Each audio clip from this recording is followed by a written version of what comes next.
Hi, everyone. On behalf of Pandit Dindayal Petroleum University and its library, Faculty of Engineering and Technology, I welcome you all in this small gathering. Hi, everyone. Without on behalf of Pandit Dindayal Petroleum University and its library, Faculty of Engineering and Technology, I welcome you all in this small gathering. Without on behalf of Pandit Dindayal Petroleum University and its library, Faculty of Engineering and Technology, I welcome you all in this small gathering.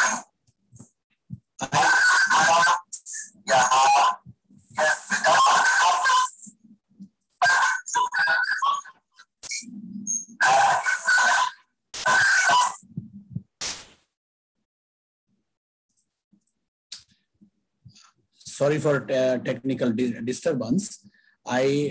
Without any ado, I request my director, Dr. Rakesh Kumar Vij, for the welcome.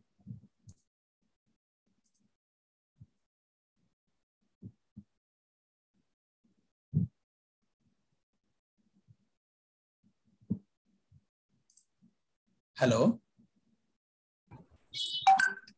I request. Hello. Yes, sir. Yes, sir. Yeah, I request you to welcome our guest and our today's speaker and participant for this webinar. Over to you, sir. Hello, dear my dear colleague and respected Mr. Alberto. I, on behalf of Pandit Dindayal Energy University, welcome you on this session, this webinar. I'm really happy that this webinar have been organized by our institutions. And in this era of digital technology, it's very important. These type of seminars and webinars are very important. And I'm really thankful to you. Regarding Pandit Dindayal Energy University, Mr. Alberto, that this university was set up in 2007 and it's only 14 years old university, but having around 7,000 students of engineering, technology, management, and liberal arts. We have around more than 250 faculties. Our university is now ranked among Gujarat, the state, as the #1 university. We are having the outcome-based education and we are spending huge money on the teaching and learning. Our university is, we are motivating the students for research in undergraduate level itself. We have very well furnished laboratories as well as the library. In library, we have large number of books and other periodicals as well as the e-books and e-journals also. I'm really happy that with our very professional library staff and people and officers, we are well managing our library and our students are benefited with this knowledge and the technical knowledge which they are getting through their academic profession. They are really at par or better than other universities. Today, on this occasion, my compliments to all the organizers for this particular webinar. And I hope that this webinar will be very useful for all the participants. And Mr. Alberto, I am really thankful for your time, for giving the time out of your busy schedule. And I look forward for a few more webinars and your professional experience in this line. Thank you very much. And thank you all the organizers. Thank you Bhavani Singh ji and my all PDPU colleagues. Thank you very much, Rakesh sir, for your welcome.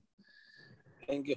Again, I request our library committee chairman from SPT, Dr. Bhavani Singh Desai, to introduce our today's speaker. Over to you, Bhavani sir. Thank you, respected director sir, Mr. Alberto Santiago Martins, dear colleagues and guests and students. It's a very good occasion of having a digital library. As a faculty and as a student, we are very proud that our PDEU library is moving towards complete digitization. And in this regard, we are also having this digital webinar. So introducing our today's speaker, Mr. Alberto is coordinator of digital scholarship with the Daniel Cosio Villegas at El Colegio de Mexico.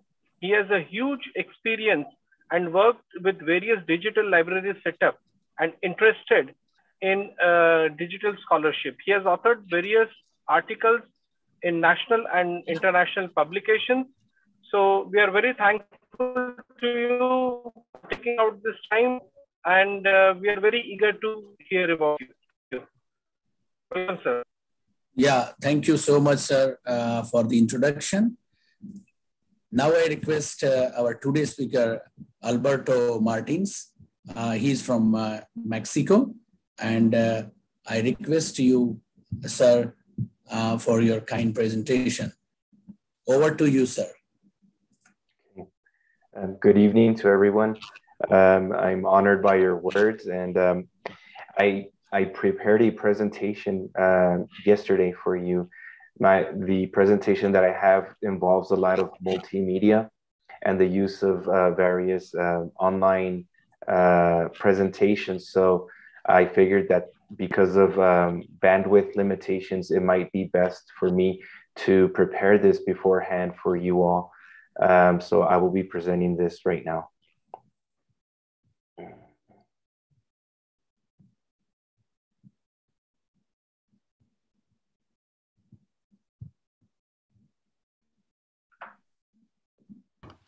Hello, my name is Alberto Martinez. I'm the Digital Scholarship Coordinator at the Daniel Cosio Villegas Library at El Colegio de Mexico. Today I will be speaking about the development of our library digital ecosystem and our forward-looking vision with this project. Before I begin, I would like to thank the organizers of the conference for extending this invitation to our institution on behalf of our library director, Micaela Chavez. We hope that this invitation marks the beginning of many future collaborations with our colleagues in Asia. In order to contextualize the project, I would first like to talk a little bit about El Colegio de Mexico. We're a small but nimble institution whose focus is on the social sciences and the humanities. Our school is composed of 8 research centers. These include the Center for Historical Studies, the Center for Literature and Linguistics, the Center for International Relations, the Center for Asian and African Studies, the Center for Economic Studies, the Center for Sociological Studies, the Center for Urban Population and Environmental Studies, and a newly created Center for Gender Studies. Architecturally, Colmex is one building constructed around a central patio. It was constructed in this fashion with the idea of fomenting interdisciplinary research and the free exchange of ideas across campus. And at the center of this building is the entrance to the Daniel Cosio Villegas Library, which I work at. The library compromises approximately 20% of the total building real estate, and its physical collection houses approximately 770,000 volumes. The culture of the library actively promotes and supports the development of innovative projects that contribute towards the betterment of our profession and academia as a whole. Our first digital project was in the 90s and was oriented towards the construction of a digital edition of Mexican legal dispositions. Then in the early 2000s, the library created its first collection of digitized rare books and other works that came from its special collections. Since then, the library has created various digital collections, the first 2 being our institutional theses and dissertations portal and the Colmex Academic Journals platform. Both projects were created utilizing Joomla, along with middleware that connected the system to our ILS. These 2 projects gave us a vision for creating systems that adapt to the needs of the users and the characteristics of the information by pulling objects and metadata from a centralized system, such as our ILS. From here, we went from Joomla to Omeka, with the first project being the ARM Digital Movements in Mexico collection. That was also the source material donated by a professor for a book he published. As part of his research process, he created spreadsheets where he described in detail all the source material that he obtained.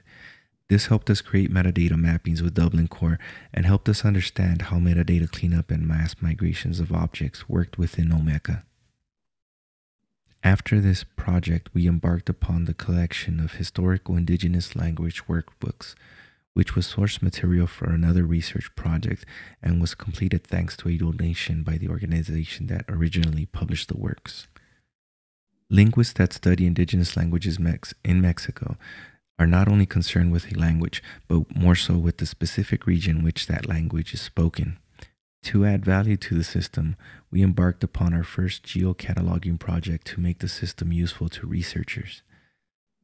Through the system, researchers were able to look at a map of Mexico and see where workbooks were published and for what language, then look at the object. We also thought about how researchers can use this source material outside the field of linguistics, such as historians who might want to study the activities of the organization. Our next project involved the development of an archive that showcased the veterans of Emiliano Zapata's insurgent army during the Mexican Revolution. We extrapolated data from the content of the material to create a geospatial map of all the battles which this faction of the Mexican Revolution participated in. As the grandson of Emiliano Zapata stated, before this project, the armed activities of Zapata's army was viewed as minimal, and it was argued that their contributions were more in terms of political thought rather than armed action. From this project, we hope to publish both a physical catalog and a digital edition that will be continually updated. We also added to this collection a series of digitized songbooks about the Mexican Revolution, along with interviews conducted by another institution in Mexico in the 1970s. We hope that eventually we may be able to utilize semantic technologies to create more in-depth links between these different collections in such a way that users may be able to look at a battle, find songs about that event, see which veterans participated in that battle, or perhaps listen to interviews by the participants. Another workflow could involve the interconnection between the transcripts of the interviews and the search interface. In this workflow, additional material may be activated through keyword searching of the hyperlinked text. This, however, will require us to gain more in-depth knowledge as to how semantic technologies work and how they can be best exploited within these types of systems. I'll speak a little bit more about that as we move forward with this presentation. Another project is the Gender Studies in Mexico collection, which is a curated collection led by the Gender Studies librarian. It includes material she digitized as well as metadata from collections she has identified that may be of use to anyone interested in source materials for gender studies in Mexico. She hopes to eventually include archival collections as well as more materials. While these are all excellent projects and of high value to research, they pose a series of challenges for us in the library. All of these projects were developed by ad hoc teams that were temporarily assigned to work on them. As a result, once the project was finalized and published, the team was eventually assigned to other projects. There were no policies set in place to ensure the continued growth of the collection. Also, most researchers who participated in the project eventually moved on to other research. Along with this, the creation of new systems posed an ever-increasing burden on our IT department, given that every new system had to be updated and maintained continually. In terms of security, most of these systems were all potential backdoors into our infrastructure and prone to hacking. These projects also suffered from very low visibility. People who knew about them were either part of the development team or became aware of them by word of mouth. Each project became a silo of information with little to no intercommunication with other systems, and were practically invisible to our discovery platforms. This was also part of a greater problem given that we had separate search interfaces for our cataloged items and our external databases. In 2013, the library embarked upon the creation of its first digital repository system. Our objective was to unify our collections into one system and create separate interfaces which pull information from the global system based upon conditions such as collection, format, subject matter, and so forth. We envisioned a digital platform in such a way that it supports the entire research lifecycle. This includes finding and collecting information, analyzing, publishing results along with the source data, and making it readily available for all to consult and reutilize both in the present and the future. We began the process of identifying and testing software systems that included DSpace, ePrints, access to memory, Miradora, collective access, Islandora, Omeka, and many other systems. At this same time, we were also delving into the world of digital humanities, which, as most people are aware of nowadays, is a field that studies and promotes the application of digital tools and methods in humanities research. We recognized that digital objects provided new means of interaction with the work. We saw the potential for annotation, in-depth description and tagging, manipulation, data visualization, text mining, and the creation of new information objects based upon the criteria of the researchers. As a library that continually seeks to innovate, we felt that we should play an active role to increase the amount of digital humanities projects on campus. However, our first goal was to ensure that the forms of research and dissemination be as reliable as publishing a book or journal article. Given the appropriate conditions, a book can have a fairly long lifespan that can go well beyond 100 years. Digital projects, however, are susceptible to obsolescence because of the underlying infrastructure and the lack of thought that's given to long-term access when these projects are created. A researcher cites a source. It should be accessible in the future. Otherwise, the findings could be considered to not have any validity given the lack of verifiable citations. We wanted to promote alternative means of publication and dissemination, but could not do so unless we could guarantee that these projects would be equally as successful and sustainable as publishing an article. What we found was that most of the repository solutions at the time were oriented towards access rather than preservation. Eventually, we got wind of artifactual systems and its archivematic and access to memory projects. Right around this time, we also began to study the Open Archival Information Reference Model, or OAIS for short. It seemed to align with our vision of what a repository should be and how it should work. We understood this model as being holistic, given that it regards a repository as a series of policies, procedures, software, hardware, and people who work with these systems. In summary, we were looking to create a system that gave users one sole point of contact with the totality of our resources, that provided us a means of creating thematic collections and exhibitions of curated content based upon user needs, that diminished the amount of systems that we have to update and maintain, that ensured long-term access, facilitated digital humanities research workflows by providing methods and tools to interact with the data in new and innovative ways, to guarantee long-term access to all the objects within the system. Around this time, we also had the fortune of meeting the Stanford library team in a series of meetings that were geared towards understanding how their library works, the projects they work on, and how they operate. We discussed our vision for our systems with the tech team, and they presented us to Project Hydra, which was based upon the Miradora project and which shared various components with Islandora. While this system was oriented towards access, it did so utilizing a series of components that could be modified to help us create curated collections and perhaps create digital humanities tools on top of the system. Given its relative weakness in terms of digital preservation, we decided to find a way to make Archivematica work with Hyrax.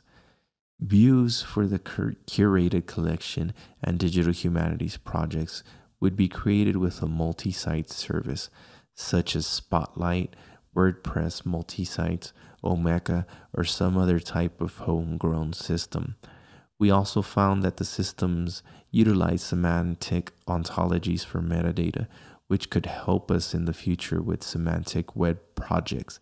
We had another challenge along with this. How would users be able to find what was being cataloged through our ILS in this digital infrastructure and within our external databases? We had already been working with a discovery service. However, it was always viewed as a secondary interface to that of our ILS. Around this time, we came to the conclusion that perhaps we should think of integrating this hypothetical repository much like an external database and regard this discovery platform as our one sole search interface. We moved from the Ex Libris Aleph ILS system, which had an integrated search interface, to Alma, which required an external discovery platform. Its sole purpose was to integrate metadata from distinct systems into one.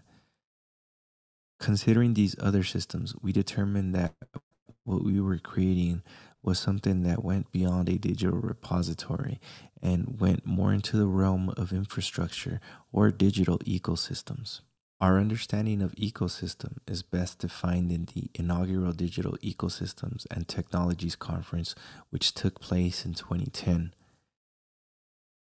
In the opening statements of the conference, they define a digital ecosystem as one composed of loosely coupled, demand-driven, domain-clustered, agent-based, self-organized collaborative environments where species and agents form a temporary coalition for a specific purpose or a goal. We concluded that what we were doing was constructing a strategic planning project focused on the creation of the digital counterpart to the physical library. With this in mind, what we sought to house in this ecosystem were both digitized and born digital objects. These objects would include the works produced by the faculty as well as their primary documents.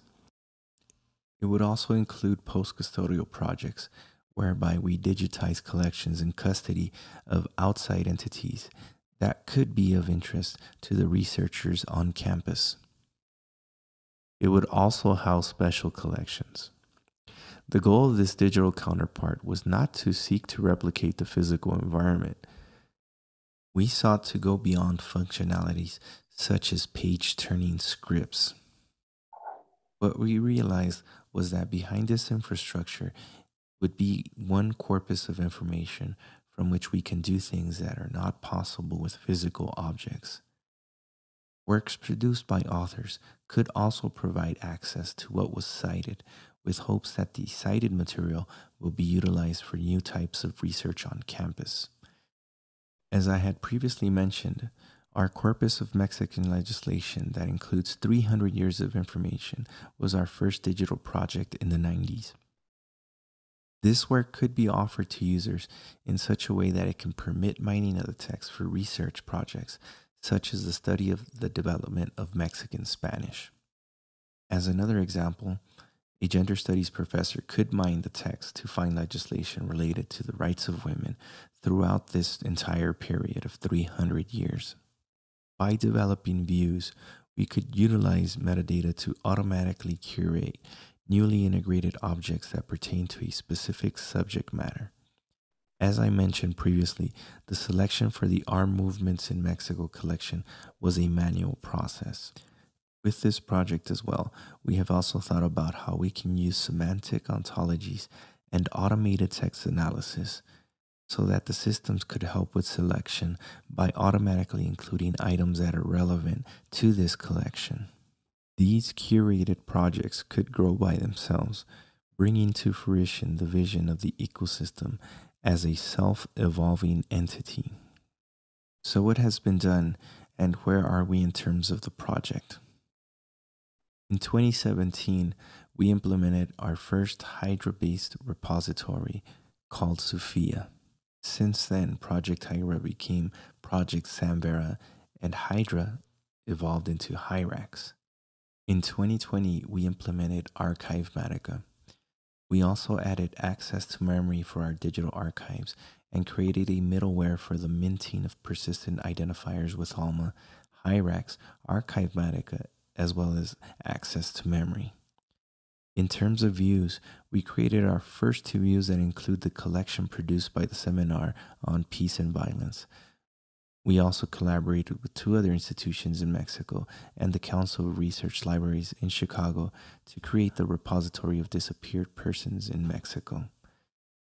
For 2022, we are hoping to initiate migration of our siloed digital collections into this newly developed ecosystem and also create the corresponding views for each collection. Once the migration is finalized, we hope to be able to harness the power of semantic tools to make these collections more robust.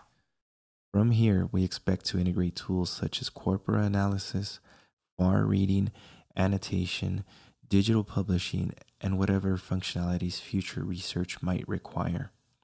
As the project has progressed, it's slowly evolving from a digital library ecosystem into the institutional digital research infrastructure.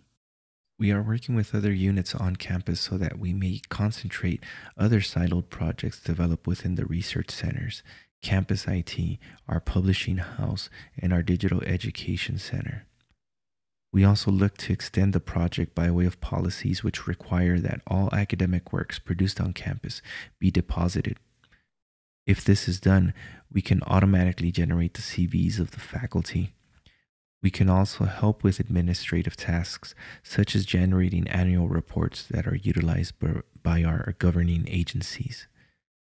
But more importantly, we can ensure that the research conducted on campus, all knowledge produced, can be of long-term benefit to the people, societies, and organizations that make use of the information today and in the future. It is my belief that this project has been successful because of the size of our organization and its culture. As I stated previously, this campus was created with collaboration in mind. It's a very small institution. We all know each other by our names. This facilitates a dynamic of dialogue that allows us to think of solutions that might not otherwise be feasible in larger institutions with different dynamics of work. Nevertheless, I do think that institutions need to be thinking holistically about how they create infrastructures that can withstand the test of time and think about source material and how they will be utilized outside their original research contexts. Again, my name is Alberto Santiago Martinez, and I thank you for inviting me to participate in this conference. Thank you. Okay, I'm not sure if there's going to be time for questions.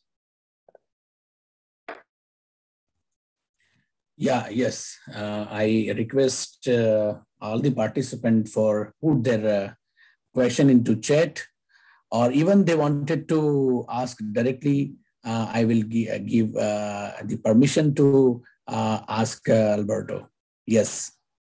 Anyone wanted to ask anything?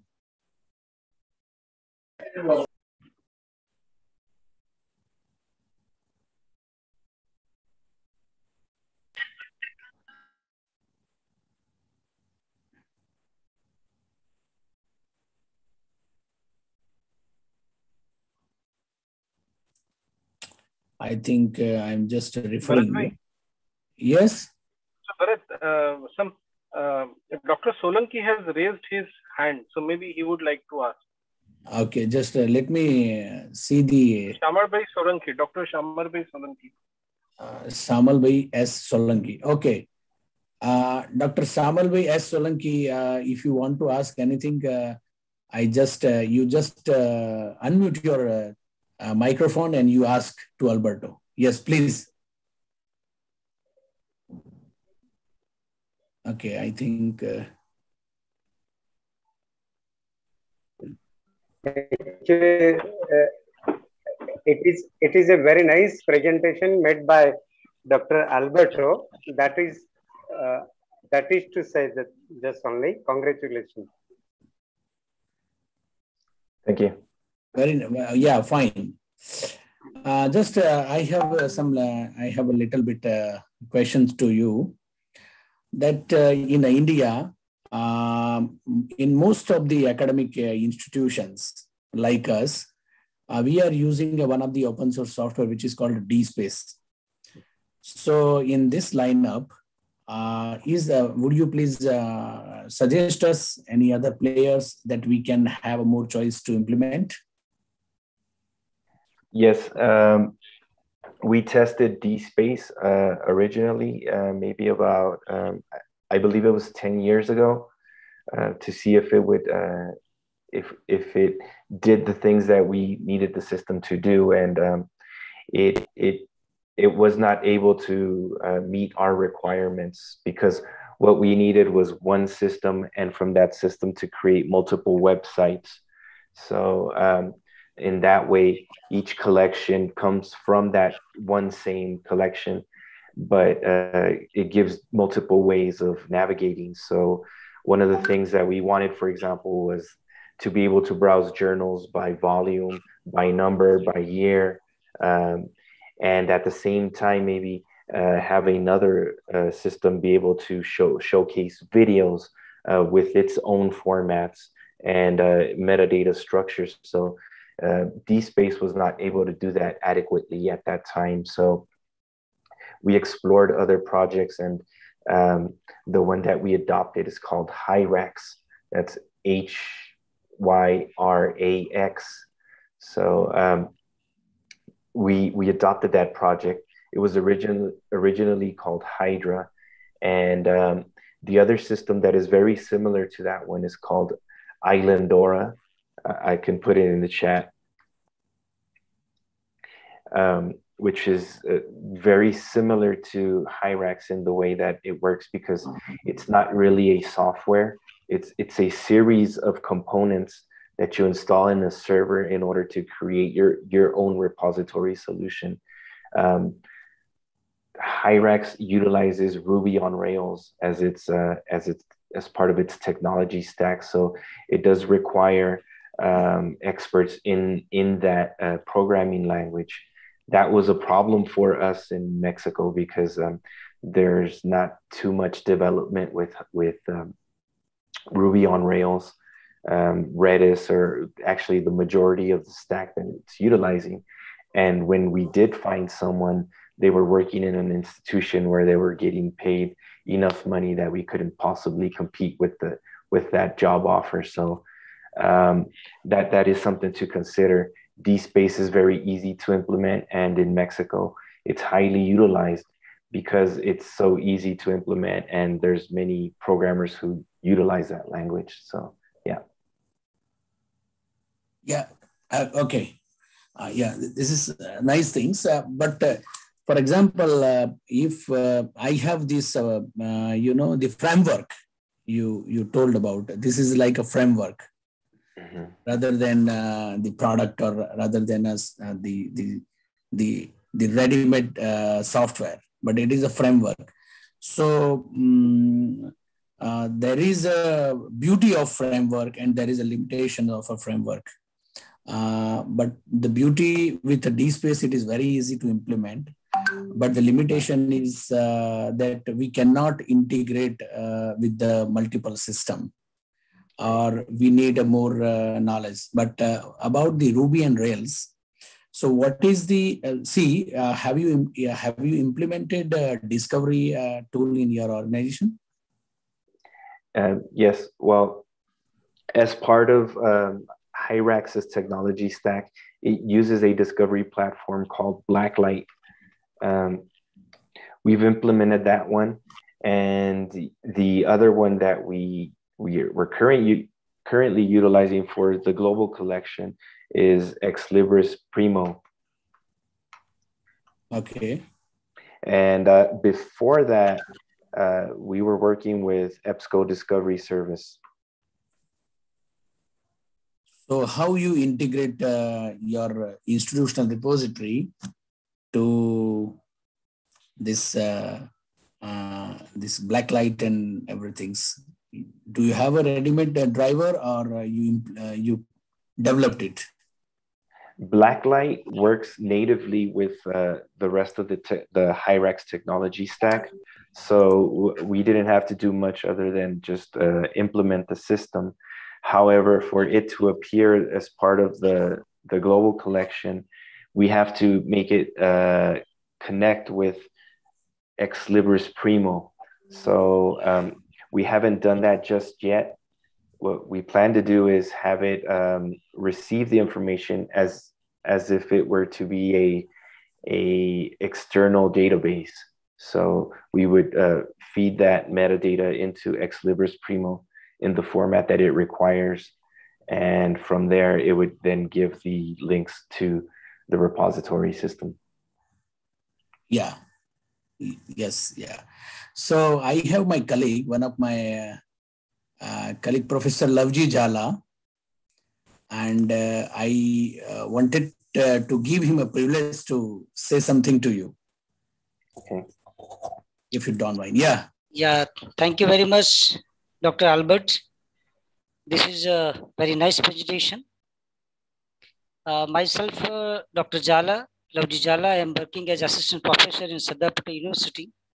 It is one of the premier university in Gujarat. Am I audible, sir? Bharat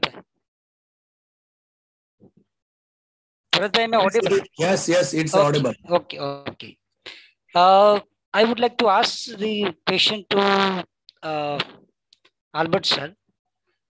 Is there any possibility in software which you have suggested in your presentation to accommodate the vernacular language collection completely in vernacular language?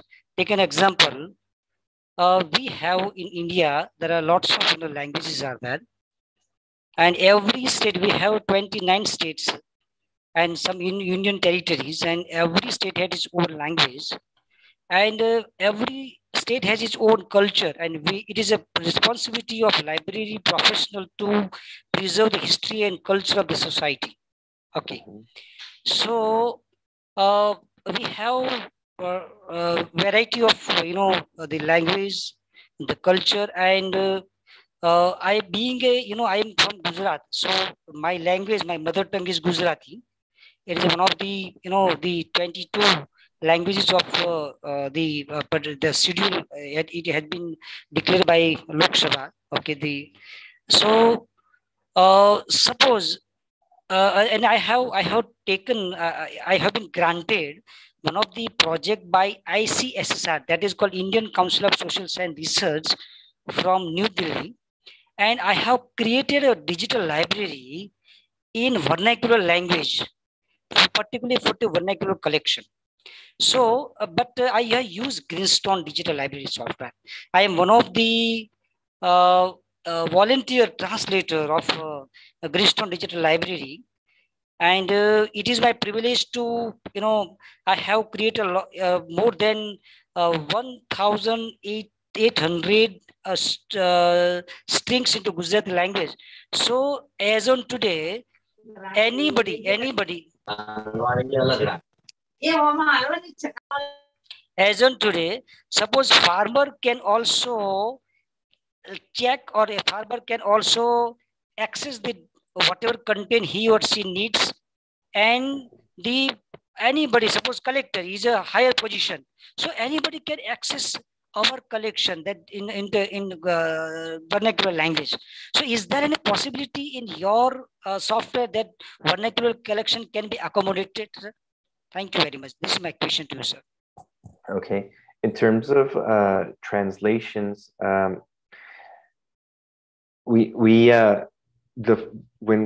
we first became aware of Hyrax, we were actually invited to do a keynote speech at the Hyrax conference. So they asked me what Hyrax is primarily used in the United States. we're the only institution in Mexico that uses the software at the moment. Well, actually, no, I think there's one more institution. But at that time, we were the only institution that was exploring the use of the system. And they invited us to give a speech to the developers. The developers of the system are all work in academic institutions. So they're highly committed to the success of the system. And one of the things that we expressed to them was that the system was only in English, and that posed a problem for us. And that if they wanted the system to become global, they would have to implement functionalities that allowed for its translation. So as I was presenting this, people were already working on a solution for that. So we're happy to say that now Hyrax is available in multiple languages, and it facilitates methods so that you can do translations for the system yourself.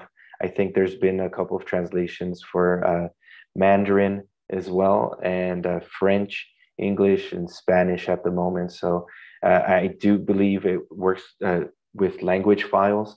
So you just go and create a new language file, you assign the codes, and then you give it its translations, and the system should automatically do the translation once you assign the language that you want it to appear in.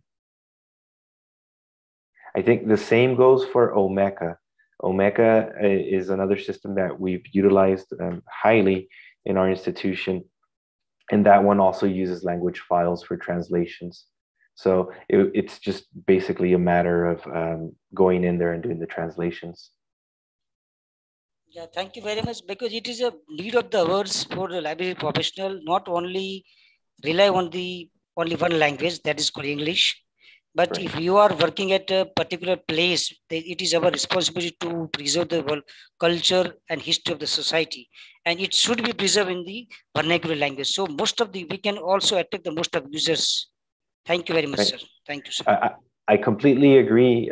In Mexico, there's 68 indigenous languages that are spoken other than Spanish. And it is my desire that we could one day have the system also be in those indigenous languages. Thank you so much.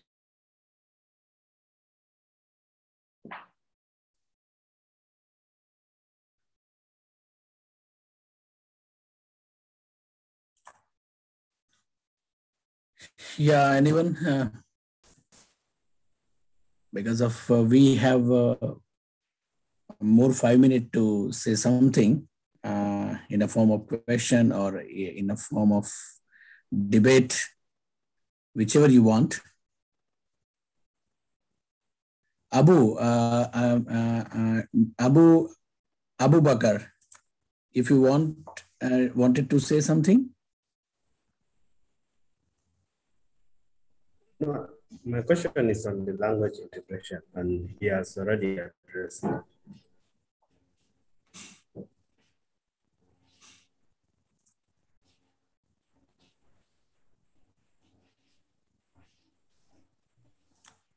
Okay, I think this connection is not stable, so we cannot hear the sound properly from his side.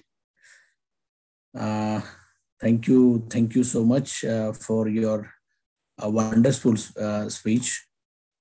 And I request all participants to give their feedback during this seminar, or after. If you want to give a feedback finishing this webinar, you can put your feedback into it. So now I myself giving a thankful to you all. I'm sincerely thankful to Alberto Martin for sharing his ideas and experience on this emerging trends and technology in the libraries. And this is really a very, very wonderful web event. I am indeed thankful our Director General, sir, our Director SPT, Professor Vees, sir, and Professor Bhavani Singh, sir,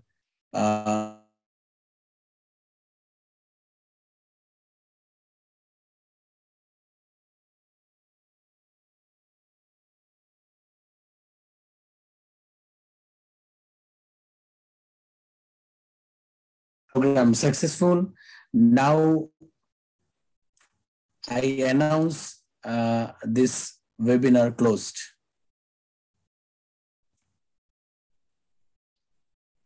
Thank you very much for the invitation. Thank you very much, sir.